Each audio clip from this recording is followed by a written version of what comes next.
Ridgid 7-inch tabletop wet tile saw with stand and extra blade review. Next.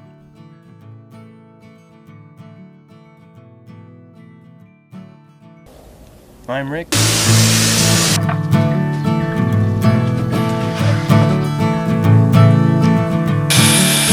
Shut the heck up, you stinking roosters.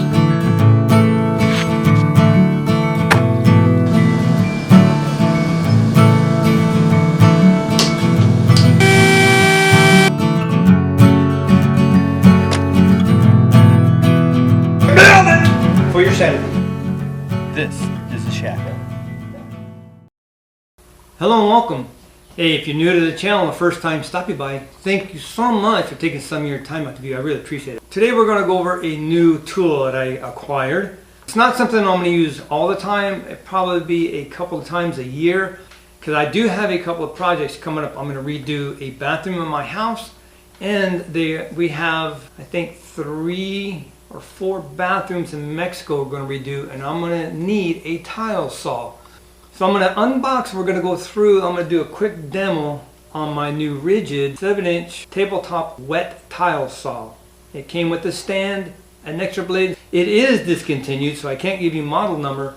I know I had projects coming up that I'm going to use it on. Yes, I have one already, but it's just a basic little saw. I think, actually, I went online to look at it, see how much it costs. I think it was only like $70 to $80. This has a stand, so I have a stand to set it on. I can set it outside without trying to find something to set it on, or bring me some sawhorses and setting it down. You know, it has a stand with it that's nice. With that said, let's get outside, unbox this, check it out, go through the setup, see how it is. I got a couple of pieces of tile I bought just to use to cut. We're going to test it out and see how it works. And we'll just give our overall thoughts. So let's get outside and unbox it. Mountains are looking particularly nice today after we had a couple of days of rain. At least we got some snow on the hills. This is my view behind my house. And there's really nothing behind me. So it's nice. This is the only thing I will miss when I leave California. That's the only thing, nothing else.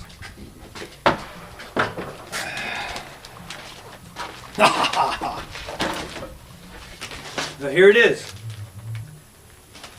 This is the Ridgid 7-inch tabletop wet tile saw with stand. It says here special buy, $280 value, free second blade and stand included.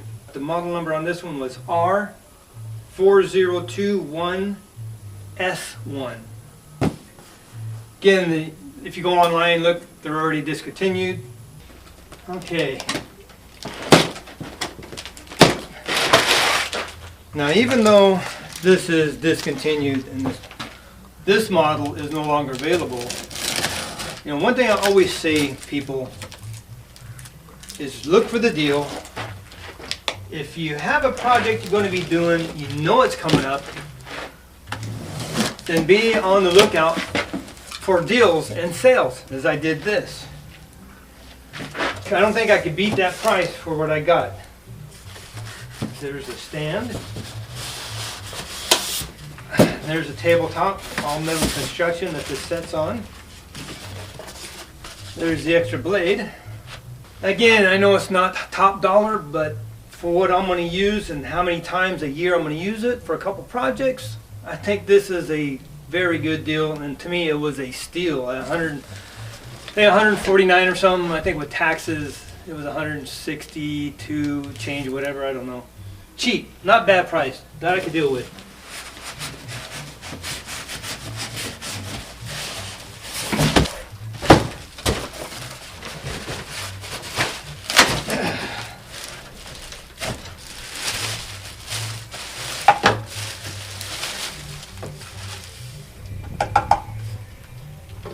Metal top. Not bad.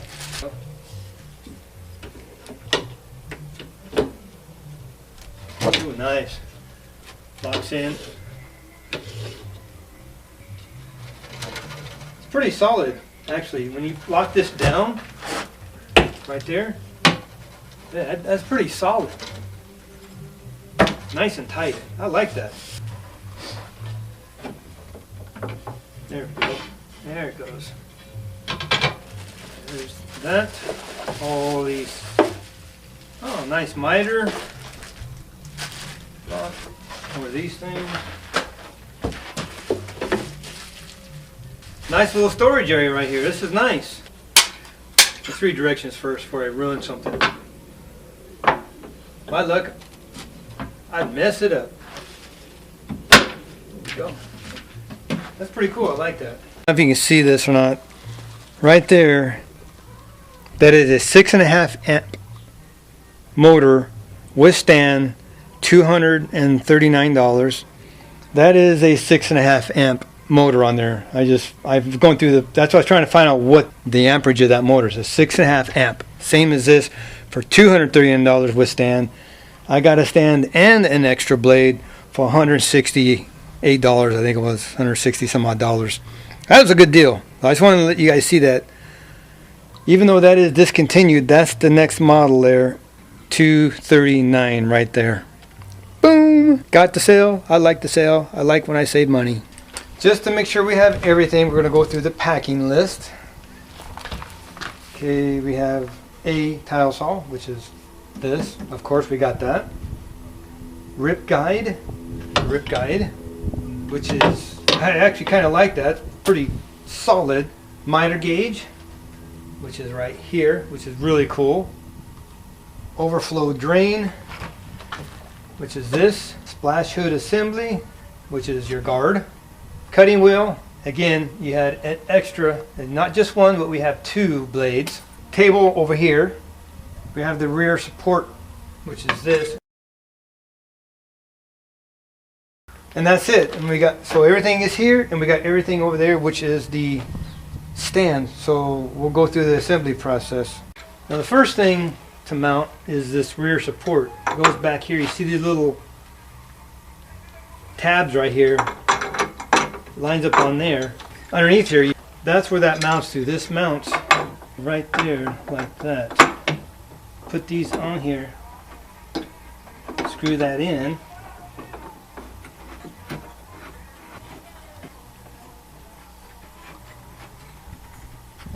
Just like that. So now when the tile comes out, it's got an added support to keep it from dropping down. Cool little feature. That's nice. The next thing it says to assemble is the blade. So lift this up, slide it out. We're going to slide our blade in. Take those off there. There's the blade. Now pay attention to rotation. Now this should be rotating this way. Now there's this little tray right here. That's part of what the water goes in here and helps. So you want to tilt that in to that little crevice there, set it on there, and there you go. Now you can set this on.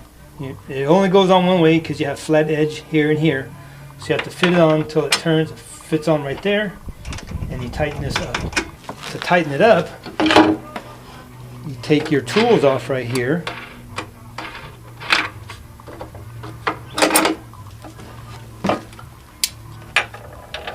If you notice, there's a flat edge on this stud here, which this will fit on like that. So put this on, and you can tighten it up that way. There we go. Now hold it, and just snug it up. You just don't want to kill it, you just want to snug it. So that's how you hold the blade from moving, to snug that bolt up on there. It won't fit any other way but like that. That's pretty cool. I like that too. Let's take these 3 screws out. Gets in there better. There we go.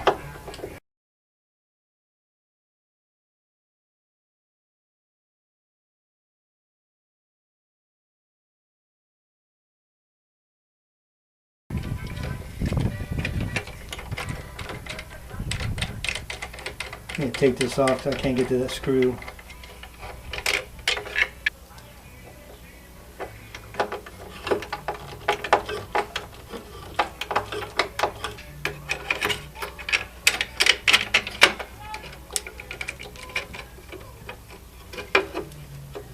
About the middle of it. this nut. I gotta take this off. Can't get to that screw with this on here. Your safety thing makes it a pain in the butt to get in there. Okay, that's set. So with that installed, we can close this back up.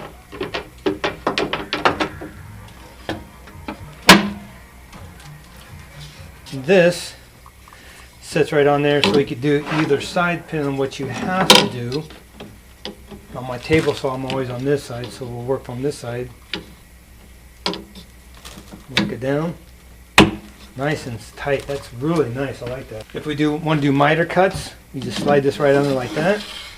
Put our piece in and do miter cuts. Miters I'll do on this side. Straight cuts I'll do on this side. I like this so far. It's pretty cool. So let's work on the stand and get that assembled so we can set this on there.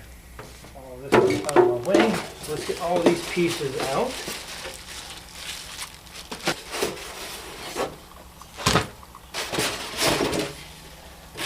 Okay, inside here they're numbered.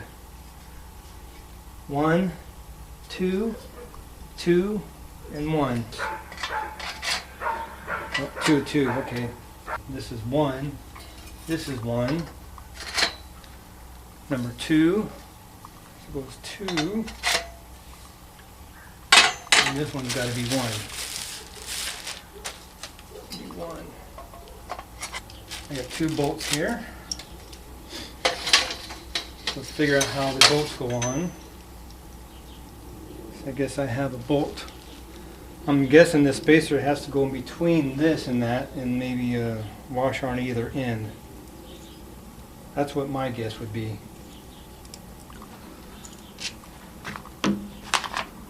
Bolt washer, spacer, bolt washer. Yep, okay.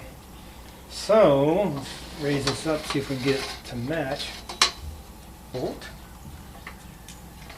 Get through here. I'll get the spacer. See if I can set it on there without losing it. There, got that on there. Now, there, that's the one. Washer and the Teflon in the nut.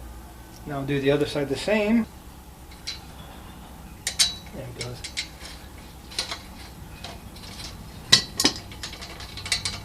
Whoops.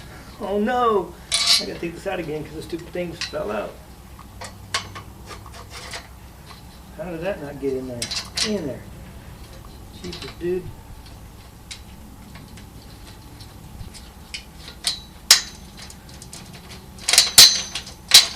Alright.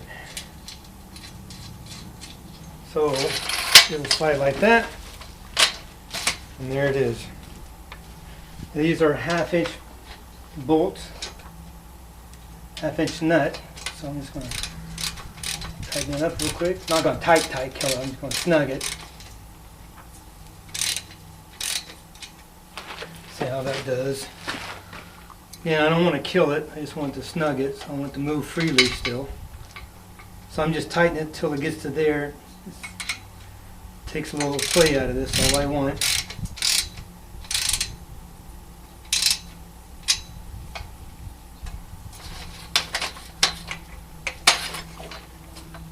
Good. Nice. It looks good. There's no free play on this. That's all I want. This is for setting on a flat surface. Right here you got a little concave area, all four. That's where it sits on that stand. It's supposed to sit right along in this edge here. Okay, I'm going to set this down right there.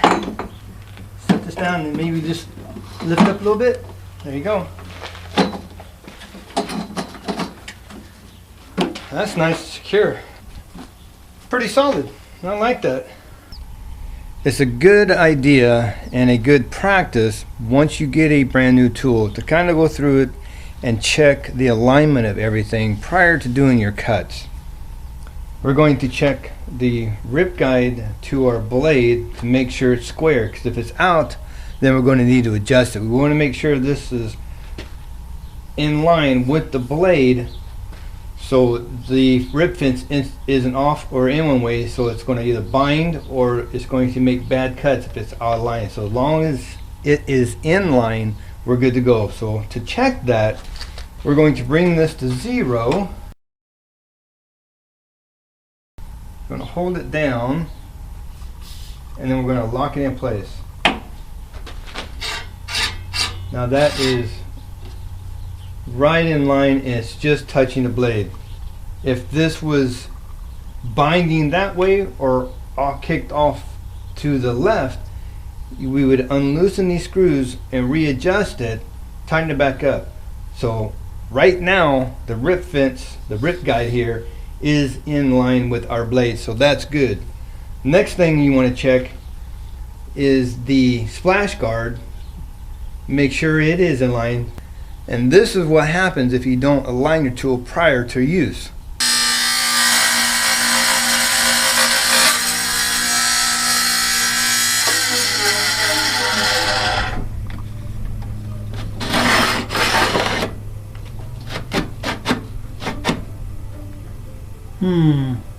So I messed up. I should have taken the time to check the alignment of everything prior, and I didn't. So that's why we're going through this again and redoing this to make sure you do this prior to your first use.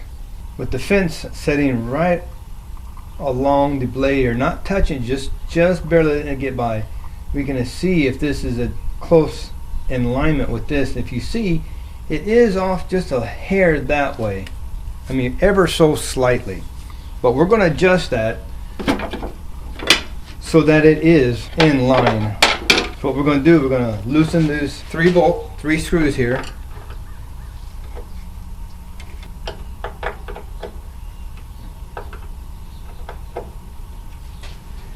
And we're just going to push it till it almost touches that fence, and we should be fine right there. With this all set up, we're going to go through and do a few cuts again. Now that's lined up, and I'm going to show you how to do some bevel cuts. We'll explain that, and then that's it. And that's it. Very easy and very simple. So let me put the stopper in here. O-ring is sure tight. Okay, I shot a little WD-40 on there. Oh yeah, how much easier that slides in there now.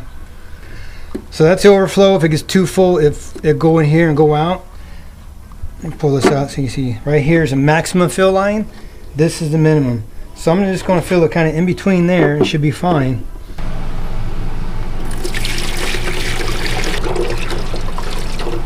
Okay, just below the max. I want to make sure the blade is in water. That's cool. Very, very, very good. Now that we have water in there and we're ready to go, it doesn't matter which side, I guess it's whatever side you're comfortable with. My table saw, I'm usually cutting pieces with my guide on this side. When I do my miter cuts, I put it on this side. So we're just going to cut off a couple pieces. So let's just rip off a 1/2 inch of that. So we're going to go to 3.5 inches. Set this at 3.5. Normally, I usually just set my piece on there like that, and I'll snug it so it just stays above where it needs to be. But sometimes it just doesn't pick up. That's good right there. Okay. And this little back support is great, so when you get down here, you can do that, and you don't have to worry about this falling off the edge. That gives you a little support. So once you get through your cut, you can leave it there and shut it off, and then move everything out of the way. This is a really handy thing to have back here. And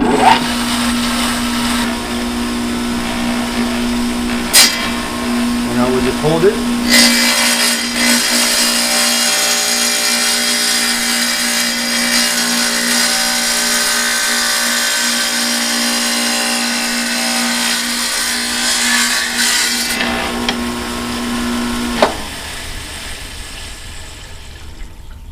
That's done.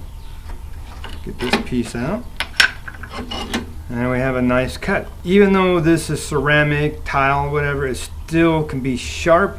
And as you'll see here, that's a nice cut. Ouch. Yeah. Figures. Just poke myself with a piece of glass. Whoops. Be cautious because you can cut yourself. So just be aware. Better to have a rag, wipe it off, then check it. So let's check Let's see, we cut that in. Check the squareness. You see that there? You can get it there. That's really square. That is accurate enough for tile work. That's very good. So let's get the miter out and do a miter cut. One thing with the miter, you have to be aware you're going to hit that.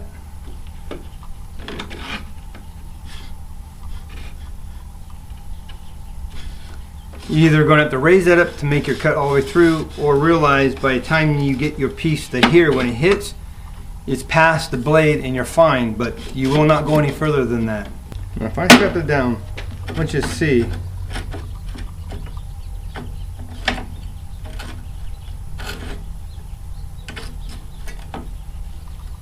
now that's square, and I am off here a little bit, and there's no way to adjust this,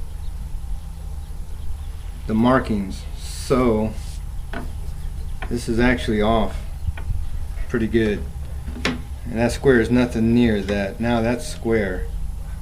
If you undo it, that's 0, and that's way off.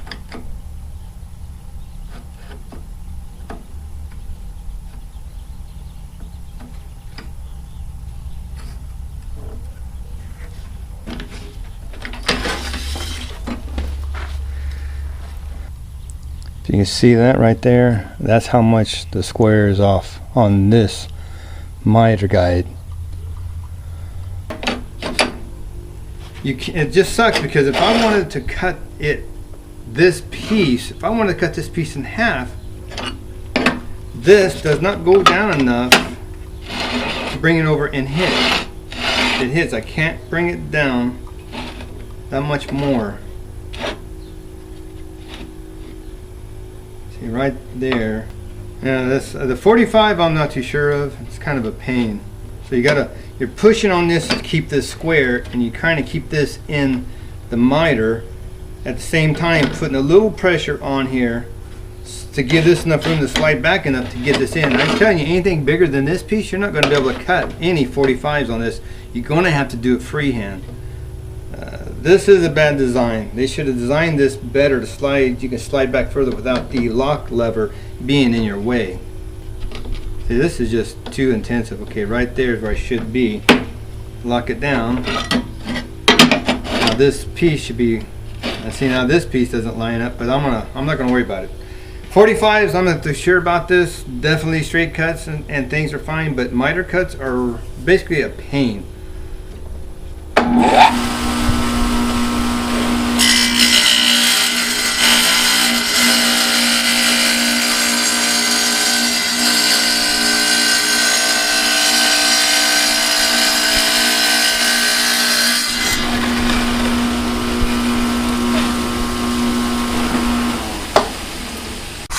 Now, as right there is tight square. When you go up and you start pushing, the blade actually will pull that away from the fence of the miter right there. So you got a gap, so it's already pushing away. It's not keeping it square in there. This is, again, tile work. I guess you got a lot more forgiveness than you do woodworking stuff. Cabinets, things you can't be off that much all the time, because you can't have a miter cut and try to put a picture frame together when you're off that much. It's going to be all wonky and crappy looking. So because of the blade pushing down and you're trying to push up and you only have this little bit to hold because you want to be away from the blade there. So the miters, I think a lot of guys that I've seen do tile work just do it freehand. I mean, you're going to get about as accurate cut as you're going to with this. So to do a bevel cut, that is done, raise this up, by lifting the bed up. Now underneath you have these little supports that fold out.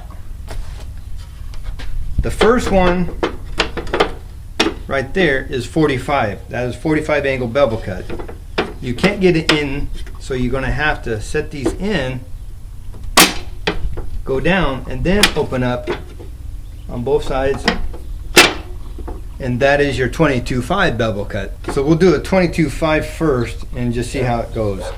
Now if this is the edge I needed to cut and bevel to do, let's just say, a corner joint or something, you're going to have to cut this first, maybe, and you take into account the thickness of the material and go over that far. So make sure, if this is an 1/8 of an inch and that's where you wanted your joint to be, you're going to have to go 1/8 of an inch over, cut this straight first, and then set it to do miter, because basically you're setting it right here where this is, and you're just going to push it and follow that through. And I mean, there's no other way. This has got to be freehand. You can't have a jig set up to go through, so you have to let this right on that edge, push it through, and that will be your bevel cut. The first one will be a 22/5 cut.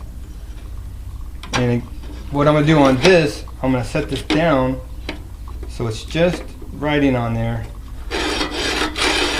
and that's where I'm going to leave it. So we'll turn it on, leave it right there, and just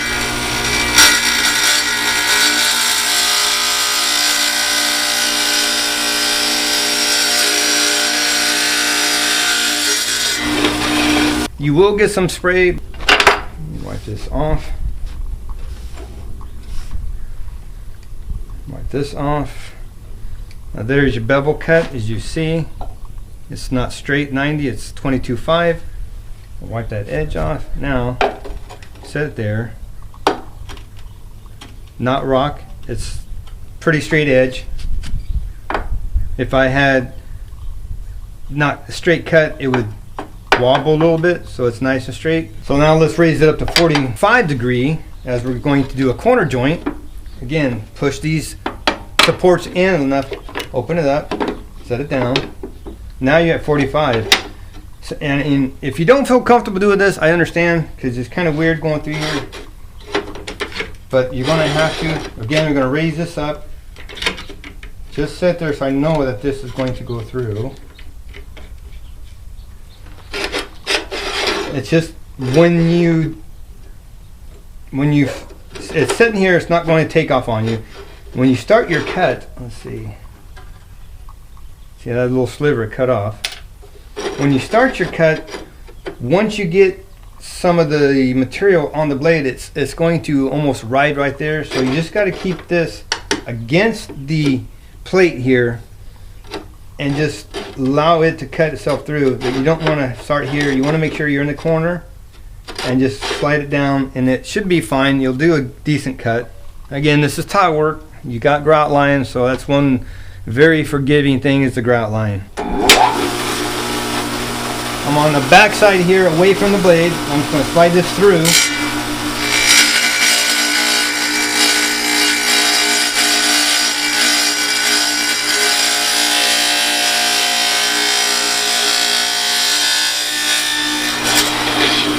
There's your 45 cut, nice 45. We'll set that on there.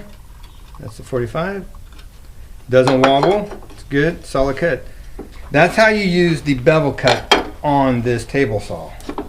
I want a 2-inch piece, so we're just going to cut a 2-inch strip just to see how accurate this is.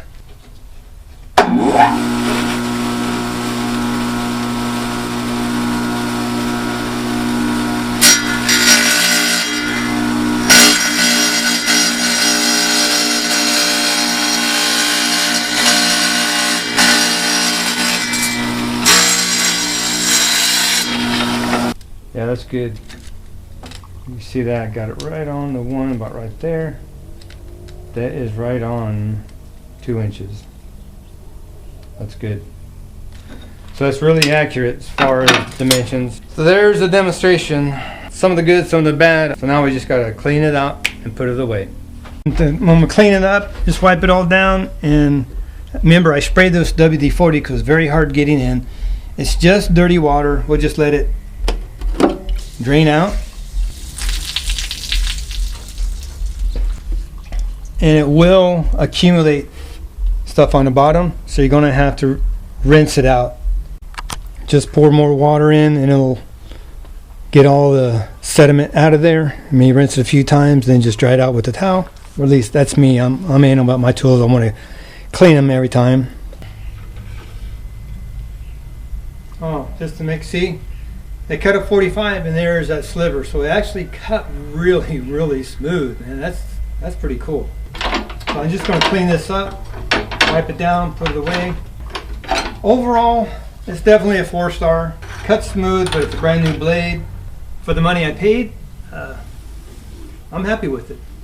One thing I just don't, or I should say I'm not very comfortable with, is the miter, the 45 thing. I just don't like the way it sits in there to try to push the tile through.